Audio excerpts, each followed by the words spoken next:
mendapatkan bantuan, pertolongan, dukungan dari orang lain pada saat dia betul-betul membutuhkan. Dan tidak jarang kita menganggap orang itu sebagai pahlawan, sang juru selamat dalam kehidupan kita, karena mereka berhasil mengeluarkan kita dari berbagai macam kesulitan.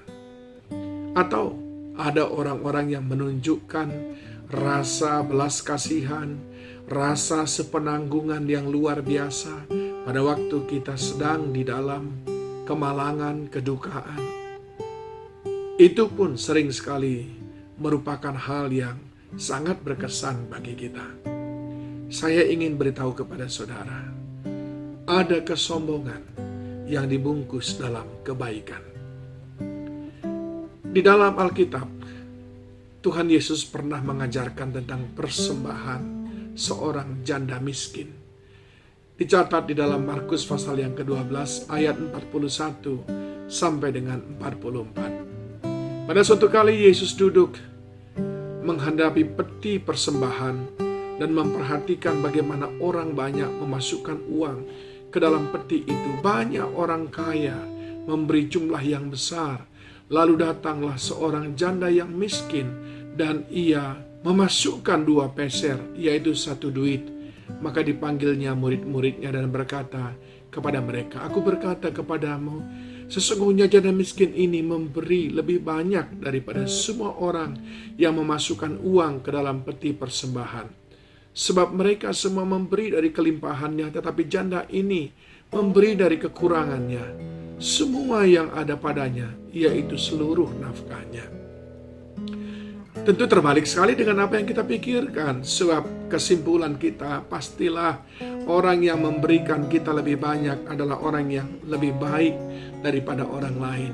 Tapi benar firman Tuhan berkata, manusia melihat rupa, manusia lebih suka kepada bungkusnya, tampak luarnya, tetapi Tuhan melihat hati.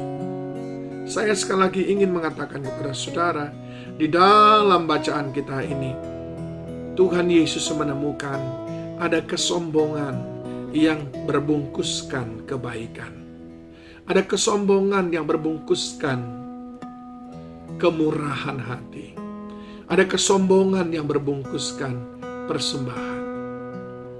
Oleh sebab itu, saudara yang dikasihi Tuhan, kita perlu memahami beberapa hal ketika kita ingin menyatakan kebaikan. Yang pertama, dibutuhkan hikmat untuk menyatakan kebaikan kepada orang lain, supaya kebaikan kita itu jangan justru malah membuat orang menjadi bergantung kepada kita, atau mendewakan kita, mengkultuskan kita. Mungkin dia sudah berdoa sekian lama kepada Tuhan, dia belum menerima, tapi tiba-tiba saudara memberikan jawaban atas apa yang dia doakan tanpa didukung oleh hikmat Allah yang cukup. Ini akan membuat orang itu merasa saudara adalah seperti Allah dalam kehidupannya. Jika ini yang terjadi, maka sebuah kesalahan besar. Ada yang salah ketika kita mengungkapkan kebaikan kita.